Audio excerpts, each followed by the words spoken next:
Here's the scenario. You've just realised that you like taking photos and you want to get a little bit more serious about photography. So you jump over onto YouTube to find out what's the best camera for beginners. You start watching a few videos, then a few more videos, and before you know it, you're a few days deep into watching countless videos telling you which camera you should buy as a beginner. Your head hurts and you're still no further forward. At least that was my experience when I started looking for my first camera. So what I wanted to do in this video is put myself back into the shoes of someone who's looking at picking up their first camera and give the pros and cons for what is going to be considered by many as the two best options you have in front of you as someone starting out in photography. And later in the video I'll give you my take on why choosing the right camera now is more important than you think, as it could save you not only money but arguably give you something that money can't buy. So stick around until the end of the video to find out. Okay, option number one is to go out and buy a brand spanking new entry-level mirrorless camera. Option number two would be to pick up a second-hand pro-level camera. Now these cameras could be any make, but for the purpose of this video I'm going to be comparing my Canon R50, which at the time of making this video is the entry-level mirrorless camera from Canon, to my now 10-year-old Canon 7D Mark II, which is a prosumer grade DSLR camera released back in 2014. You may have picked up on the fact that these are of course two different kinds of cameras, one being mirrorless and the other a DSLR. For your convenience and so that I'm not waffling on too much, I'll put the main differences between mirrorless and DSLR cameras on the screen for you right now. If this video has been helpful so far, go ahead and give it a thumbs up and subscribe to the channel for more photography based content. Much appreciated.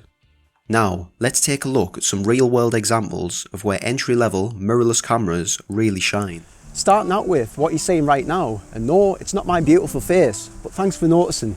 Jokes aside, what I'm talking about is the video perks that have been packed into these lightweight mirrorless cameras. Now it's only a few years back that these video features could only be found in higher end mirrorless bodies. Features such as crisp, uncropped 4K video, which has been downsampled on this particular camera from a 6K sensor.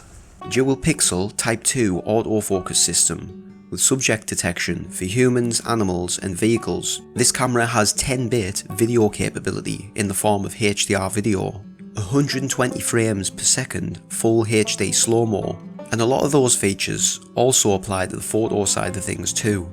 The dual pixel Type 2 autofocus system is very similar to that of which can be found in the higher end Canon mirrorless cameras such as the R6, the R7 and the R5, and it has 651 autofocus points which cover 100% of the frame, so you can be sure to rely on the autofocus system that lives inside this camera.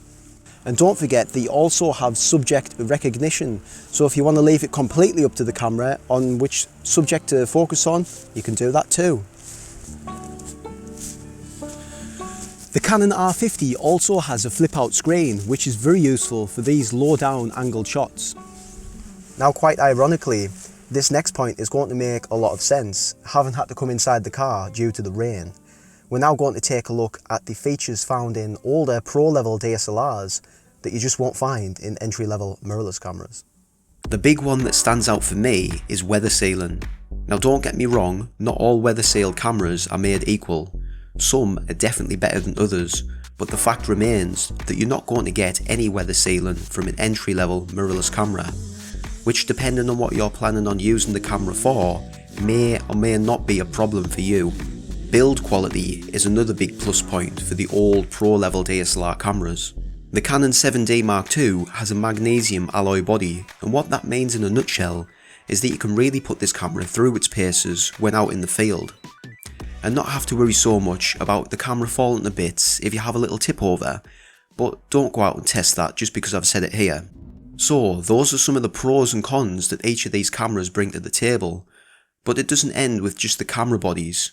We need lenses to use on the cameras too, and that's where it can get fairly expensive if you don't go about things the right way.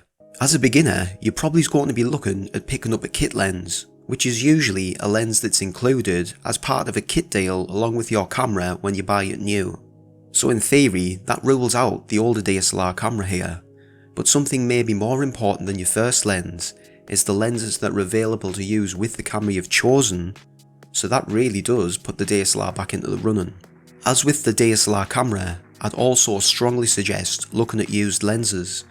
You can pick up some really good pro quality lenses for a fraction of the price they once were, and in comparison to the mirrorless equivalents, you're looking at even bigger savings. However, there is a workaround. It's something called a lens adapter, and this is where you can adapt old DSLR lenses to modern mirrorless cameras. And that's just what I've got here. This lens adapter allows me to attach my Canon EF70-200 f4 lens, which was designed to fit my Canon 7D Mark II, straight up to the Canon R50. And to be honest, it works really well. But just bear in mind that although the camera lens may be weather sealed, the adapter isn't, and neither is the Canon R50. Personally, I don't think there's a right or a wrong choice here. Both of these cameras take fantastic images, and while the R50 wins hands down when it comes to the video department, I couldn't take it outside in the rain, nor dusty conditions like I can with the 7D Mark II. What I will say is that although mirrorless cameras have some great automated features that do most of the legwork for you, I feel that you may be missing out on one of the most important parts of photography, and that is the learning curve that comes with it.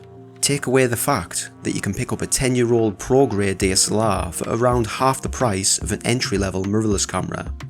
It's the skills you learn by using older cameras that will pay the biggest dividends in your photography journey going forward. Timing shots, composition, understanding settings without looking, learning the art of photography, and most of all, having fun are all the reasons why I think that you might want to watch this video that's up next.